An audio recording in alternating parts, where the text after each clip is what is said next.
Բարի երեկո սիրելի հայրենակիցներ, ուրախ ենք ձեզ այստեղ ողջունելու համար։ Շնորհակալ ենք, որ եկել եք եւ կանգնել եք մեր կողքին, մեր պետության զարգացման նպատակով։ Եկեք խոսենք մի փոքր կրթությունից, ես կփորձեմ ձեզ չհոգնեցնել։ Թերևս կրթությունը ամենակարևոր գործոնն է Հայաստանի պետականության զարգացման համար։ Այսօր մենք տեսնում ենք կրթական համակարգ, որը լի է բարեփոխումների մասին ելույթերով, բայց իրականում ներսից քայքայվում է։ Մեզ փորձում են համոզել, որ ամեն ինչ բարեփոխվում է։ Փոխվում են գնահատման ձևերը, քննական կարգերը, կառավարման մոդելները, բայց եկեք ասենք, որ ամեն փոփոխություն դա դեռևս բարեփոխում չէ։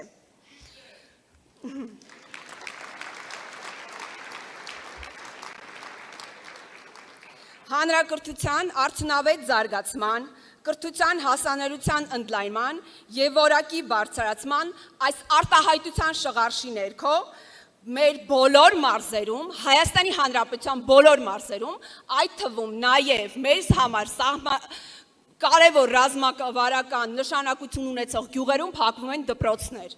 Եկեք թվենք մի քանիսը։ Օրինակ, Սյունիքում 50 դպրոց,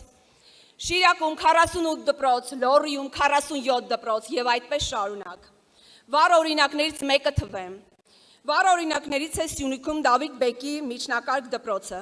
որտեղ կրթություն է ստացել մեր առաջին հանրապետության հիմնադիրներից մեկը Արամ Մանուկյանը։ Այո, այս դպրոցը եւս մտնում է այդ ցուցակի մեջ։ Չեմ խոսում, որ այդ դպրոցը պետք է դառնար պատմամշակութային կենտրոն եւ կոթող մեր հայրենակիցների ապագայի համար։ Այսպես, Հայաստանի Հանրապետության այս դպրոցի սաները պետք է հաճախեն Արծվանիկի միջնակարգ դպրոց։ Արդյոք համագյուղացիները, բնակիչները համաձայն են այս որոշման հետ։ Իհարկե ոչ։ Ասեմ ձեզ ավելին, շատերը որոշել են իրենց երեխաներին ընտանիքներով տեղափոխվել Կապան եւ այնտեղից մատչելի է ճանապարհը եւ մնացածը հասկանալի է։ Ինչ ասեմ, սա ուղղակիորեն բնակավայրերի դատարկում է։ Դպրոց փակելը նշանակում է գյուղը դատարկել։ Գյուղը դատարկել նշանակում է մեր սահմանները թույլատրել։ Սա արդեն ազգային անվտանգության հարց է։ Մենք ասում ենք, սահմանը սկսվում է համայնքից, իսկ համայնքը դպրոցից։ Որն է մեր առաջարկած լուծումները։ Եկեք տեսնենք։ Նախ դադարեցնել դպրոցների կույր օպտիմալացումը, անգամ չի քննարկվում տարական դասարանի աշակերտների տեղափոխումը այլ խոշորացված դպրոցներ։ Դպրոցների կառավարման հարցը դիտարկել կրթական եւ տնտեսական համադրելի քաղաքականության համատեքստում, հնարավորինս ստեղծել, որպեսզի գյուղը զարգանա եւ գյուղի բնակչության համար գյուղը լինի ցանկալի ապրելու համար եւ շահավետ։ Եկեք խոսենք ավագ դպրոցից։ Բացահայտում չենք անի, որ ասենք ավագ դպրոցը չի կայացել հայրենակիցներ։ Սա վաղուց լուրջ խնդիր է դարձել թե սաների, թե ծնողների, եւ թե առհասարակ կրթական համակարգի համար։ Ավագ դպրոցը դարձել է մի միջավայր, որտեղ սովորեցնում են չսովորել։ Եթե մենք ձախողում ենք դպրոցում, մենք ձախողել ենք բոլոր պետական համակարգերում, այդ թվում նաեւ դրսում, թե որպես պետություն եւ թե որպես հասարակություն։ Մենք պետք է դադարենք դպրոցը դիտարկել որպես աշակերտին փողոցից կտրելու միջոց։ Ավագ դպրոցի առաջացրած բոլոր խնդիրներին ավելացել է նաեւ մեկը։ Դա նա է, որ աշակերտները նախընտրում են աշխատել, քան կրթվել։ Եվ աշխատել ոչ թե փորձառություն ձեռք բերելու համար, այլ նրանք աշխատում են սեփական, սոցիալական եւ ընտանիքի լուծը վերցնելու համար։ Հաճախ տարբեր ցուցանիշներով դուրս մնալով հանրակրթությունից։ Եկեք տեսնենք որն է մեր լուծումը։ 11 գումարած 1 ճկուն մոդելը։ 9 տարի հիմնական կրթությունը պարտադիր, սիրելիներ, 2 տարի ավագ դպրոցը նույնպես պարտադիր, այ գումարած 1 տարին կարող է լինել հնարավորություն է տալիս ընտրել։ Տեսնենք ինչ է սա։ Ավագ դպրոցում սովորողը կարող է ընտրել կուտակել բուհական կրեդիտներ, որոնք կնպաստեն բուհին անմիջապես ինտեգրվելուն։ Կամ նա կարող է ընտրել մեկ այլ տարբերակ, ընտրել միջին մասնագիտական որևէ կողմնորոշում եւ դա կարող է լինել վեբ դիզայնից սկսած մինչև վարսահարդար։ Ավագ դպրոցում սովորելու այս մեթոդը անմիջապես ինտեգրվելու է մեր երիտասարդները հնարավորություն են ունենալու շատ արագ աշխատաշուկա մտնել։ Այսինքն հեշտությամբ ձեռք բերել աշխատանք։ Եվ այս մեթոդը շատ կիրառելի կլինի մեր այն տարածաշրջաններում, որտեղի դպրոցներից քոլեջները հեռու են գտնվում։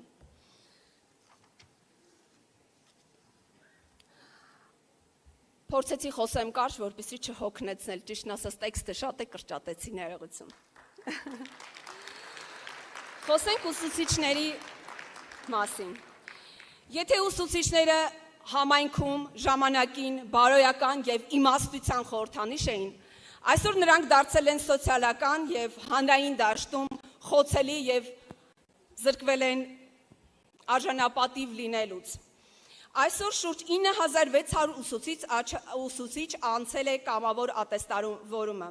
որի համար պահանջվել է 5 տարի։ 5 տարի։ Դա կազմում է ուսուցիչների մոտավորապես 1/3-ը։ Փաստացի ստացվում է, որ համակարգի մեծ մասը աշխատում է առանց բավարար խրախուսման եւ առանց իրավական մասնագիտական ոգեշնչման։ Հարգելիներ, ուսուցչի մեկ դրույք աշխատավարձը կազմում է 110-ից 120 հազար դրամ։ Դա 2 անգամ ցածր է երկրի միջին աշխատավարձից։ Իսկ եթե այս պարագայում խոսենք, որ ուսուցիչներից շատերը աշխատում են գրեթե 1/3-ը աշխատում է կես դրույքով, ստացվում է այդ աշխատավարձի ուղիղ գրեթե կեսը։ Պատկերացնում եք։ Այո։ Ցավալի է, բայց ազնիվ կլինի խոստովանել, որ մեր ուսուցիչներից շատերը օրական նվազագույն զամբյուղը նրանց կազմում է 1000 դրամից պակաս։ Մինչդեռ պետական համակարգի բարձր վերնախավը ստանում է, լսել ենք, ինչպիսի պարգևավճարներ։ Վատագույնը խոսեցինք, եկեք տեսնենք ինչ են առաջարկում մեզ միասնության թևերը այս հարցում։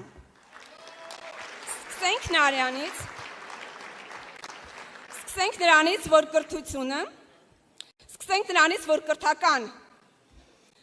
հիմունքների կրթության ֆինանսավորումը կհասնի համախառն ներքին արդյունքի առնվազն 5%-ը։ Պետության աջակցությամբ կընդլայնվեն ուսուցչի պատրաստման եւ մասնագիտական զարգացման հնարավորությունը։ Կամավոր ատեստավորումը չհաղթարած ուսուցիչները հավելյալ մասնագիտական աջակցություն կստանան։ Այո, ուզում եմ ասել, որ ատեստավորումը չհաղթարած արդյունքում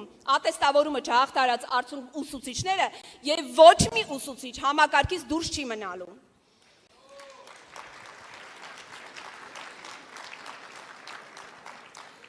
Սիրելիներ, համընդհանուր ներառությունը մեր կրթական քաղաքականության առաջնահերթությունն է։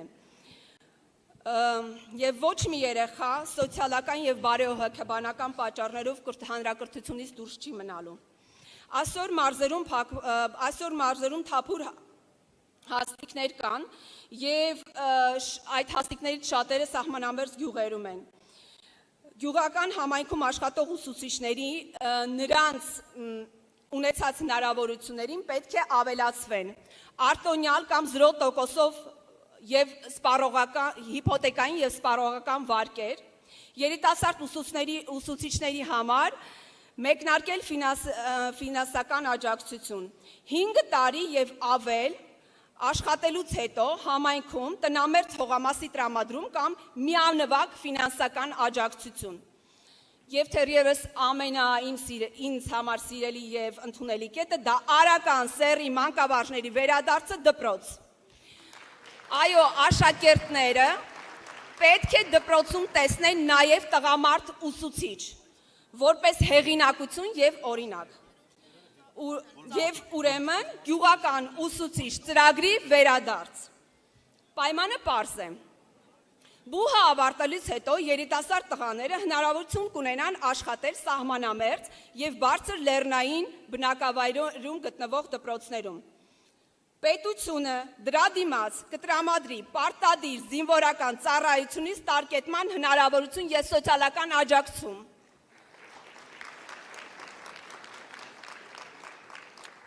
Հարգելիներ, այս մեթոդի ներդրումը մեզ միանգամից լուծում է 3 հարց.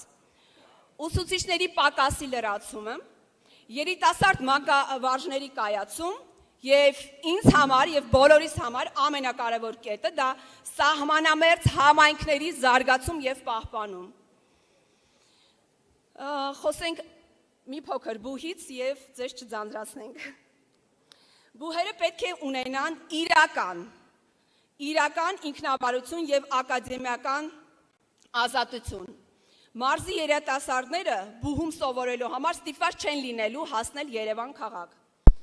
Բուհերի իմաստավորված խոշորացման արդյունքում մենք ունենալու ենք 3 խոշոր կենտրոններ։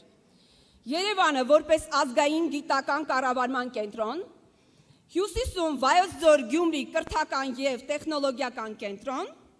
Հարավում Գորիս եւ Կապան ռազմավարական կրթական հենակետեր։ Պետական բուհերում մանկավարժական, գյուղատնտեսական, բնագիտական, ռազմավարական նշանակություն ունեցող մասնագիտությունները լինելու են լիովին անվճար։ Կրկնում եմ, լիովին անվճար պետականության հոգավածության ներքո։